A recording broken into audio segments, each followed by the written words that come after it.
By mid-September 1914, it was clear on the Western Front that the Schlieffen Plan had failed. France was not going to be knocked out of the war in 6 weeks. German soldiers were not going to be home before the leaves fall. Indeed, it looked likely that Germany was going to be fighting a two-front war, at least into 1915.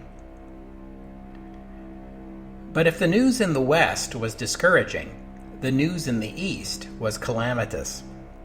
Just 7 weeks into the war, Austria-Hungary was collapsing. She had suffered something like 500,000 casualties already, and the Russians had pushed her armies more than 100 miles back. Worse, from the German point of view, was that the Austrian collapse was opening a gap that would allow a Russian offensive into Germany. And Germany has no troops to spare. Welcome to the history of the 20th century.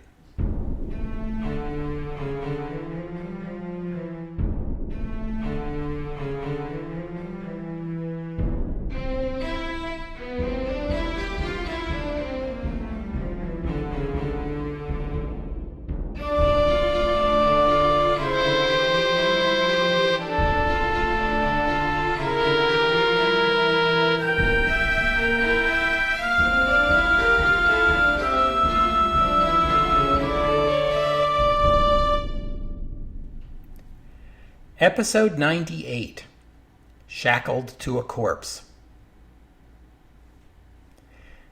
The Austrian army had taken a battering.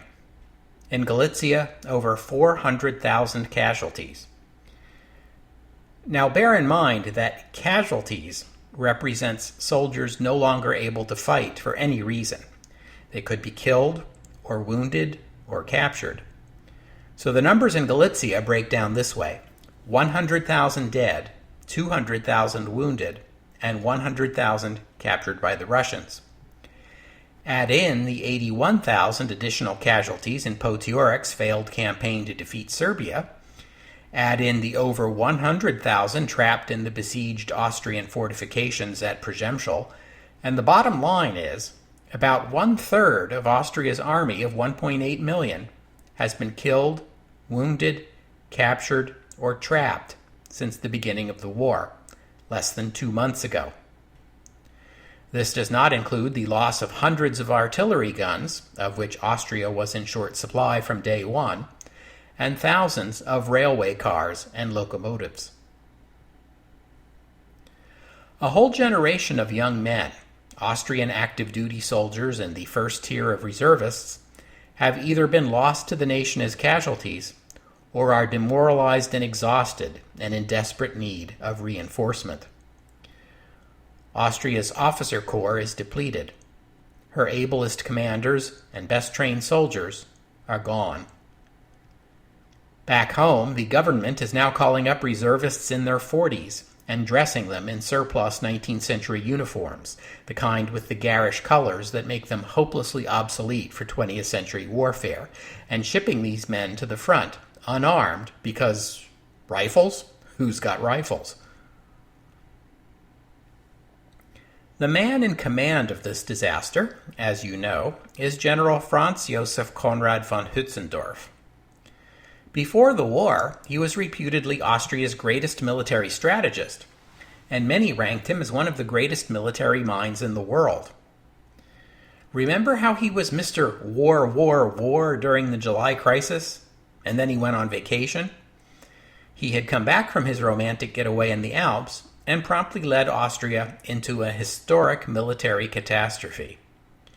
His reputation as a strategist was now shredded. How was Conrad handling all this? He spent part of his time lamenting that Gina was never going to marry him now, and part of his time complaining about how when he ordered his troops into frontal assaults against entrenched enemies armed with modern weapons, they kept dying on him before they reached the enemy positions, which in Conrad's mind was proof his soldiers and field officers just weren't doing it right. But most of all, he complained about the Germans. His initial, successful offensive into Poland would have destroyed the Russian army if only the Germans had coordinated with him. But the Germans, in Conrad's view, were wasting resources in France and in defending the nothing that was in East Prussia rather than using their forces properly, and Austria was paying the price for German fecklessness. Let's take a moment here to examine Conrad's complaints one at a time. First of all, Gina is going to marry him, and sooner rather than later, so no worries there, although don't ask me why she wants to marry him. With regard to his second complaint, frontal assaults into entrenched enemy positions have been made obsolete by modern weapons, and military commanders like Conrad were far too slow to grasp this basic truth, so shame on them. Although, in fairness to Conrad, I should point out that he is not the only European general of this period who hasn't twigged to this basic truth yet. The Austrian Army Field Manual in use at the time advised infantry soldiers that they could defeat even superior numbers of enemy soldiers, even without heavy weapons support, if they were tough and brave. Mass assaults that concentrated large numbers of soldiers in a small space were still seen as the best way to break an enemy line. Strategists like Conrad recognized that modern weapons would mean greater casualties, but still clung to the view that though the battle would be bloody, a mass assault was still unstoppable. In fact, modern weapons make it possible for soldiers to spread out and cover a wider front with fewer numbers than ever before. But even when commanders understood this, it was hard to convince the troops. There's reputedly a German saying that soldiers like the feel of cloth, by which is meant the feeling of brushing up against other soldiers. There is safety in numbers. That's what instinct tells you. When you are under constant rifle fire, with artillery shells booming like thunder overhead and shaking your very guts, it can be hard to convince yourself that you and your comrades are better off spread out over hundreds of yards rather than bunched together someplace where you can reach out and touch each other. And so, it would take a while for this idea to percolate through the world's militaries. Another idea that was slowly percolating through the world's militaries at this time was that soldiers needed to wear metal helmets to protect their heads, which is kind of interesting when you stop and think about it. In the early 20th century, metal armor has been militarily obsolete for about 400 years now, but hey, it's about to make a comeback. But I digress. Conrad's most bizarre complaint is the one he goes back to most often, that the Germans have let him down, somehow. Conrad knew about the Schlieffen Plan. He knew that the initial German offensive was going to be in the West. He knew that the Germans were counting on him to hold the Russians off, at least for the early stages of the war.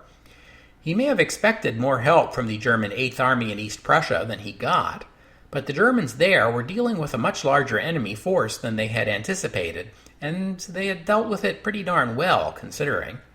Much better than Conrad was dealing with his opponents. Conrad continued to complain that his one half of a pincer movement into Poland had failed because the Germans weren't there to provide the other half of a pincer.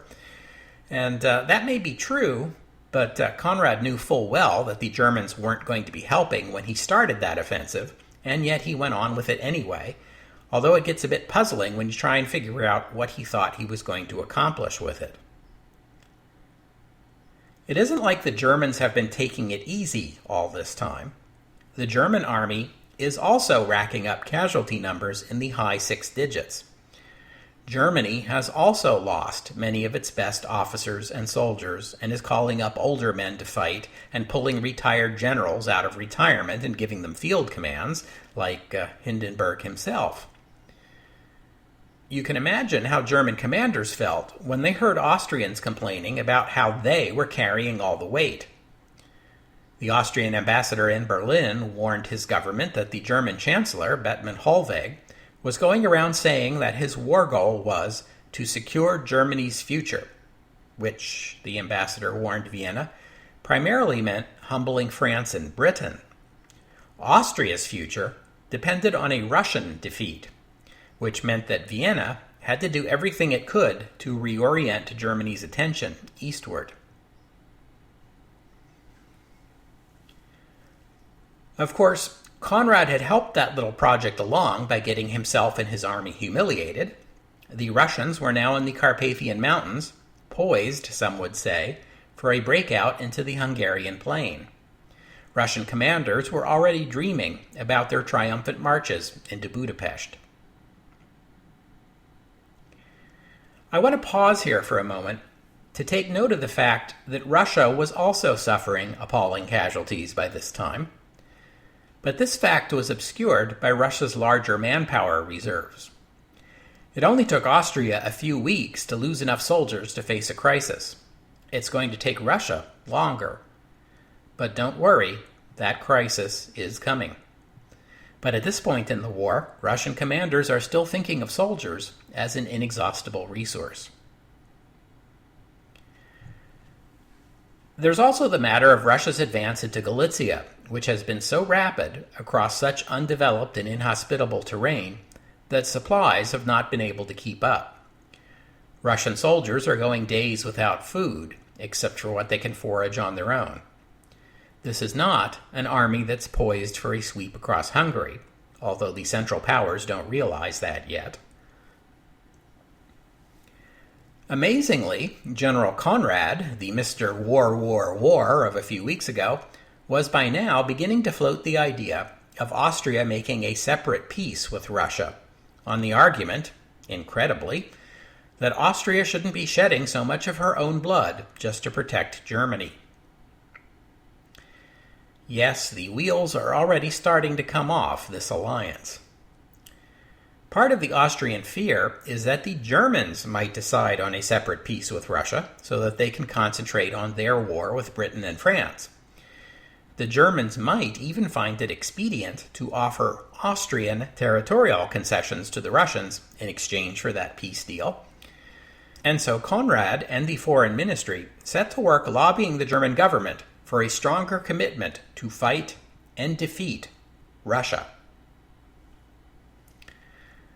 And you know who else is lobbying the German government for a stronger commitment to fight the Russians? Hindenburg and Ludendorff, of course. And they have a pretty good argument, which is that so far the German army hasn't been the decisive force it was supposed to be in the West, but it has exceeded expectations in the East. Maybe the French are better than we gave them credit for, and maybe the Russians are worse. Maybe it was time to reverse the Schlieffen Plan, settle for holding what we've already taken in the West, where the German army is, let us remind ourselves, already on foreign soil, and concentrate offensive energies in the East, where the Russians are on Austrian territory and are threatening to return to German territory. Hindenburg and Ludendorff are not going to get a commitment to all-out war in the East. Not yet, anyway. But it was clear something more needed to be done on that front, now that everyone knew France wasn't going to collapse anytime soon. In particular, the collapse of Austria has opened up a new Russian threat against Germany. In the East, Russian Poland sticks out like a tongue. People even called it the Polish tongue. North of the tongue is the German province of East Prussia, and we followed the early battles between Russia and Germany there back in episode 87. South of the tongue is the Austrian province of Galicia, and we watched the Austrians collapse on that front back in episode 90. West of the tongue is the German province of Silesia. In East Prussia, the German Eighth Army, commanded by Hindenburg, holds the field after decisively defeating the first Russian incursions into that province. But the Austrians have all but surrendered Galicia to the Russians, who are already making plans to incorporate the largely Ukrainian and Polish population into Imperial Russia. But the collapse of the Austrian front leaves Silesia dangerously vulnerable. Silesia happens to be Imperial Germany's main source of coal, and the prospect of Russian soldiers rampaging through Germany's coal supply was a cause for concern, much more so than Russians rampaging through the forests and dairy farms of East Prussia. And if that isn't bad enough, Silesia is also halfway to Berlin, and there are no significant German army units in Silesia or between Silesia and Berlin, so yeah, that's a problem.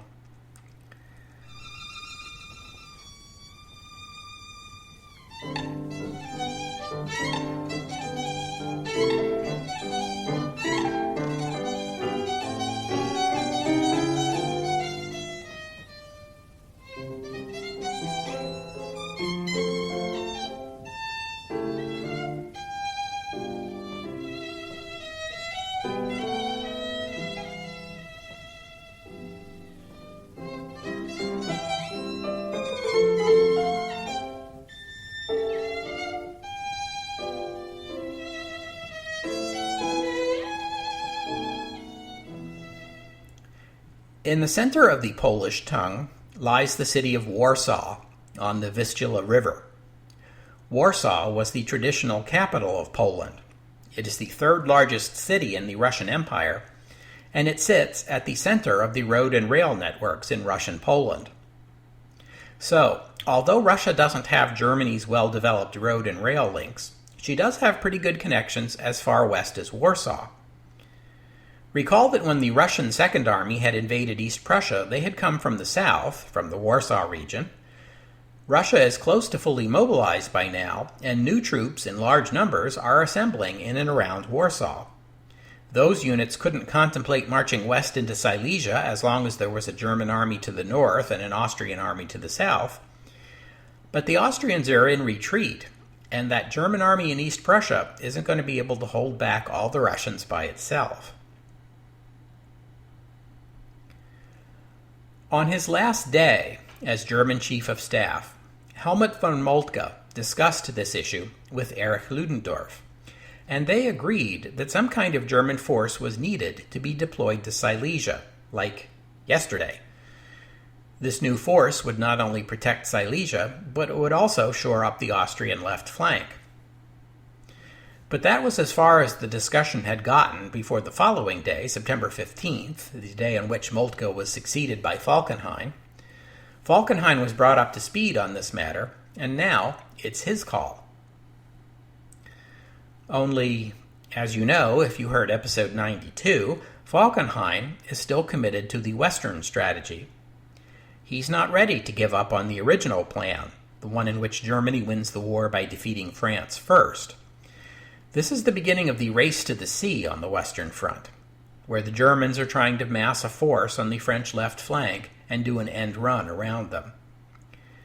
As Germany continues to call up reservists for the war, Falkenhayn envisions sending every last one of them to that French flank in the hopes that the French might yet be pushed back. And since Falkenhayn still has hopes this strategy will win the war, you can imagine his reply when Ludendorff starts asking him to redirect some of those reservists to Silesia. In fact, his reply probably began by pointing out that Moltke had already pulled 2 army corps off the Western Front and sent them east just before the crucial Battle of the Marne, where 2 additional corps might have made the difference, and you're asking for more? Yeah, that's not going to fly. But now that you mention it, that German 8th Army in East Prussia is now over strength. How about if we move some of those units to Silesia? And so, the German 9th Army was born. Hindenburg was transferred to command of the new formation, and Ludendorff went with him to be his chief of staff. Meanwhile, Conrad complained that the 9th Army should have been put under his command, and complained even louder when the Germans requested that Austrian army corps be attached to the 9th Army. We saw, during the early actions in East Prussia in episode 87, how the Germans were able to take advantage of Germany's good transportation network to rapidly redeploy her soldiers from one sector to another. Similarly, the German army was able to assemble this new 9th Army in Silesia in good time. So quickly, in fact, that they were ready before there was any sign of a Russian offensive. Rather than sit around and wait for one, Hindenburg gave the order for the 9th Army to advance into Russian Poland, with the goal of reaching the Vistula upriver from Warsaw, somewhere near the Austrian border, and then circling north to take the Polish capital. In fact, while the Germans and the Austrians were working out who was going to be doing what on the Silesian front, the Russians were having their own internal discussion. Back in early September, as the Battle of the Marne was brewing and it looked possible that Paris might fall, the French ambassador in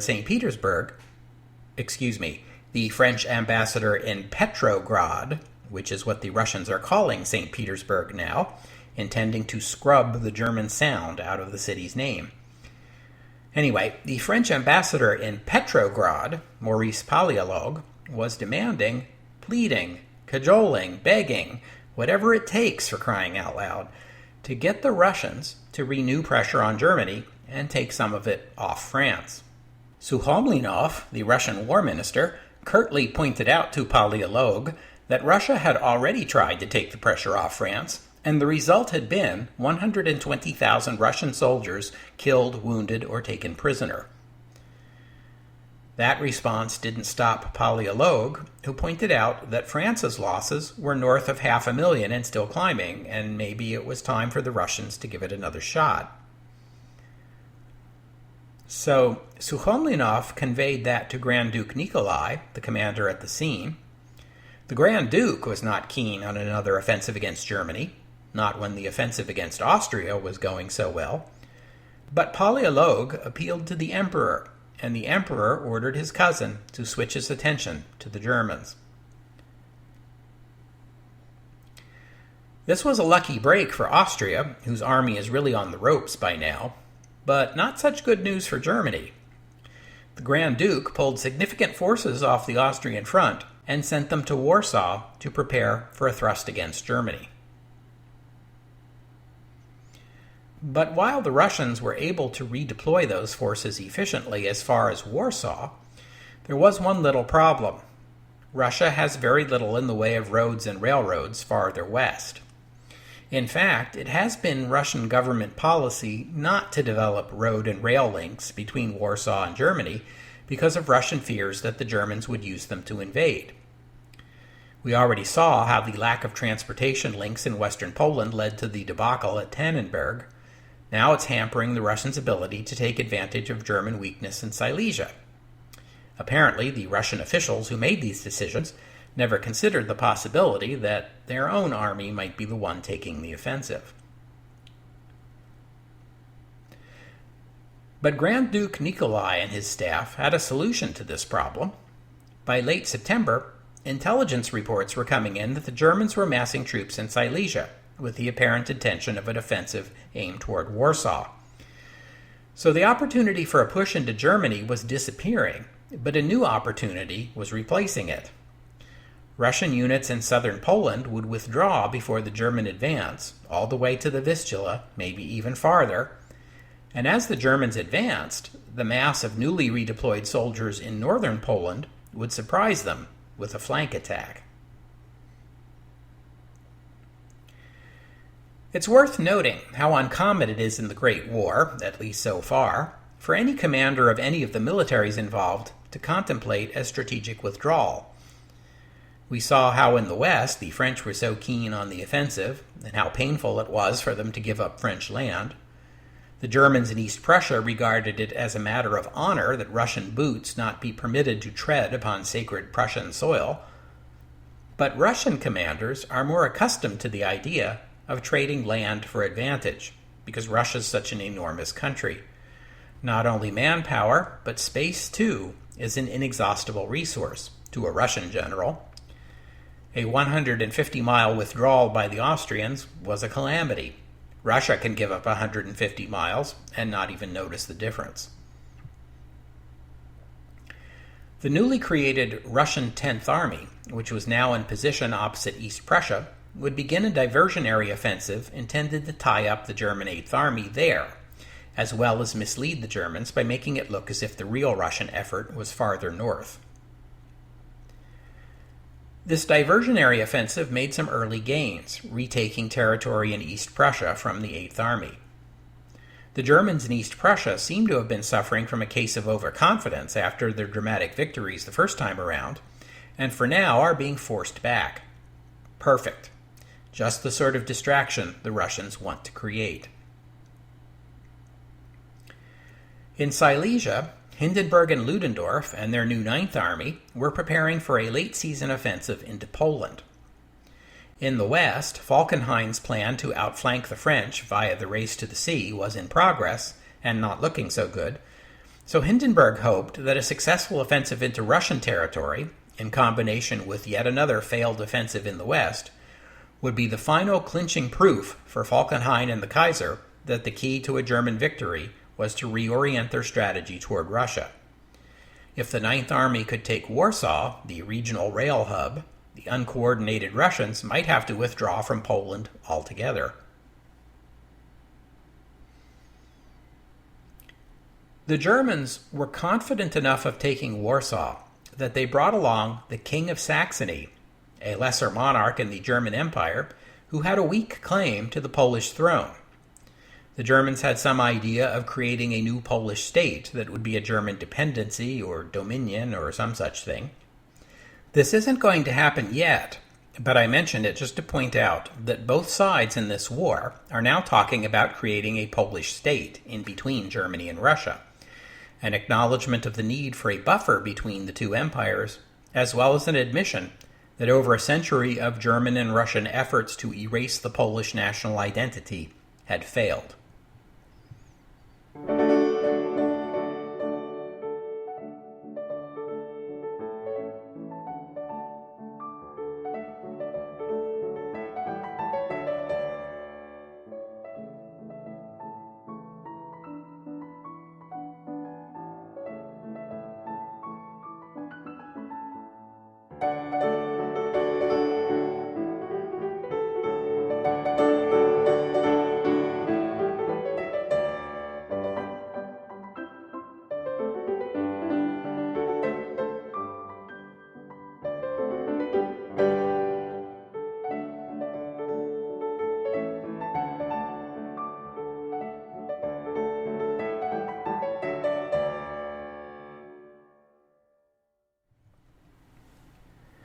On September 28th, the German offensive began, and it was immediately bogged down in mud.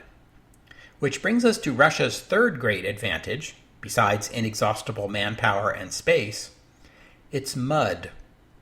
Simple, humble mud. But in Eastern Europe, mud is anything but humble. Mud is a ferocious enemy. For several weeks during the autumn rains, and again during the spring thaw, comes a time of soft, deep mud that turns movement into an exhausting slog. So important is this time in the lives of the people of this region that the Russian language has a word for it, Rasputitsa.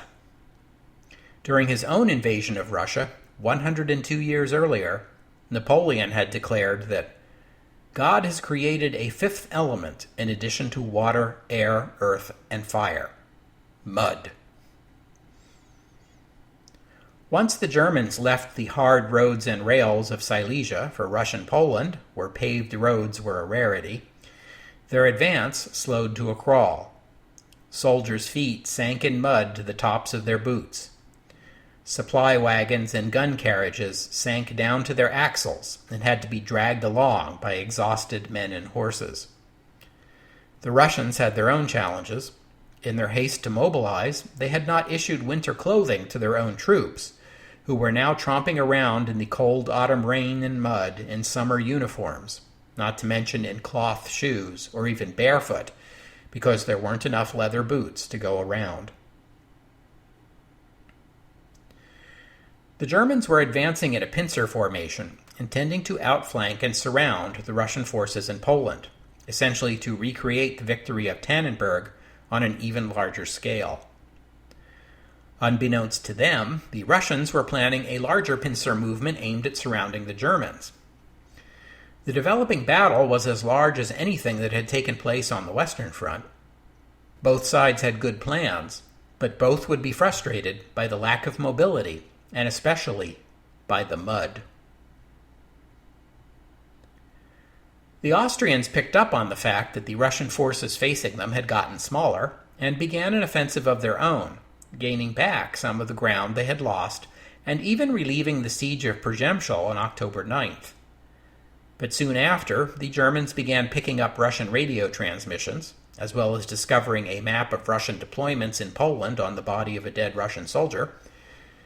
Now that the full scale of the Russian redeployment into Poland was becoming clear, it also was becoming clear that the Germans were advancing into a trap. Hindenburg ordered a withdrawal, and the Germans pulled back into Silesia by November, destroying bridges along the way. This, combined with Rasputitsa, guaranteed the Russians would not be able to keep up. The first German offensive into Russian territory had failed. The German withdrawal also had unfortunate knock-on effects for Austria by exposing the flank of the Austrian advance. The Austrians hadn't even finished burying the tens of thousands of Austrian and Russian corpses left in the vicinity of Przemysl, the human cost of the Russian attempts to take that Austrian fortress, when it became clear that Austria was going to have to withdraw again. Conrad faced a dilemma.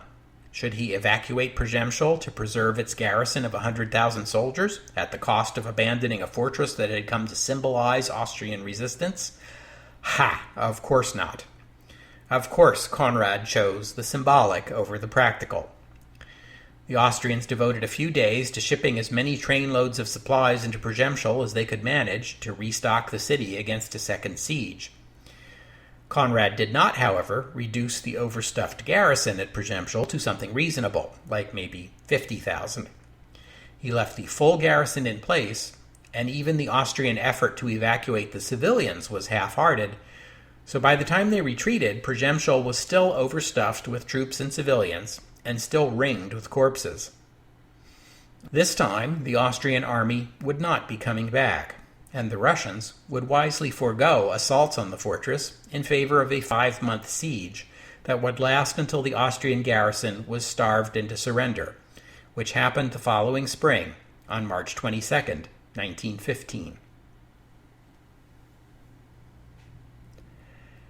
As the Russians advanced in Poland, to his north, Conrad added to his own woes by attempting yet another ill-advised attack on the Russian flank. As usual, the Austrians were outnumbered, and the effort ended in more failure and more bloodshed.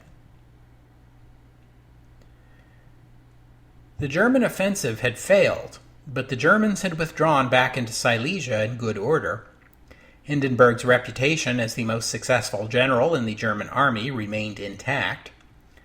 On November 1st, Hindenburg was assigned command of all German forces on the Eastern Front.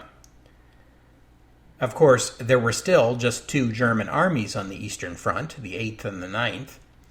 Hindenburg continued to believe in the Eastern strategy and continued to demand more troops, occasionally threatening to resign if he didn't get them. That was a threat both Falkenhayn and the Kaiser had to take seriously. The political fallout of Germany's most successful general resigning in disgust would be hard to bear.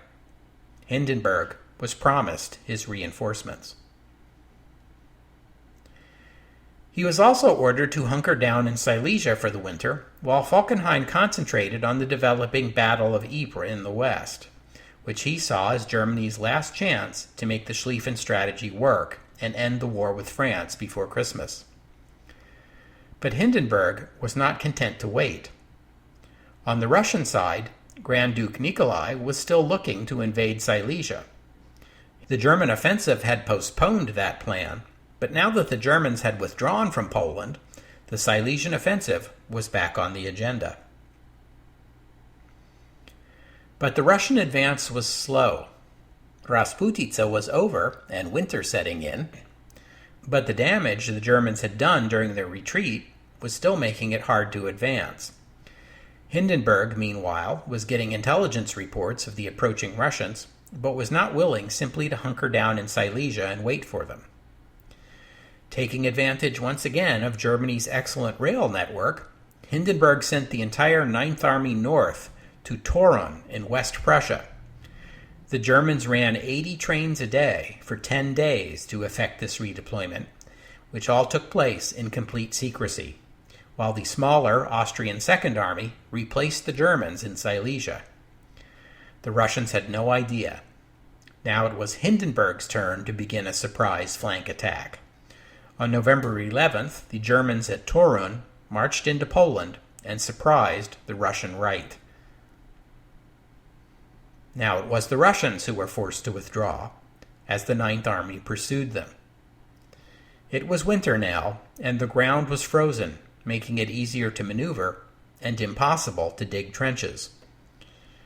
But the Russians still outnumbered the Germans, and as the Germans attacked, pressure grew on their flanks. Meanwhile, as the Battle of Ypres raged on in the west, Hindenburg's reinforcements would be delayed. Finally, after it became clear to everyone, even Falkenhayn, that the Western Front was stalemated and there would be no victory there in 1914, some German reserves were sent to reinforce the east. Hindenburg used these to assault the city of Łódź, an important industrial and textile center west of Warsaw. Łódź fell to the Germans on December 6th. By this time, winter weather had fully set in, ending the 1914 campaign season in the east. The fighting on the Eastern Front was every bit as terrible as on the Western Front, maybe worse. But we hear more about the Western Front, partly because more memoirs exist from those who fought there. In the East, the majority of Russian soldiers were illiterate, and hence not able to record their experiences, while too many of Austria's best and brightest were killed. Also, for both Austrians and Russians, the hardships of the Great War were less memorable than the dramatic upheavals to come, as their respective empires collapse. We know that the Russians fought under conditions of extreme deprivation, lacking even food and weapons, which makes you wonder how many of them can actually be called soldiers. Russia was unable to supply many of its soldiers even with rifles. New conscripts were sent to the front lines with orders to wait at the back until one of their comrades was wounded, then grab his rifle and move to the front. Soldiers with rifles were urged to be ready to hand them off after they got shot. The casualties in the East were appalling, far beyond anything anyone could have imagined just 6 months ago. Russia's fully mobilized army numbered about 3.5 million, and she was already down to 2 million, although she had millions more who could still potentially be called up. Austria had suffered similar losses, though with far fewer reserves available. Worse still, from the Austrian point of view, the soldiers already in uniform were almost all of the available ethnic Germans and Hungarians, the people most committed to fighting for the empire. The soldiers who remained to be called up were mostly Slavs, who were far less enthusiastic.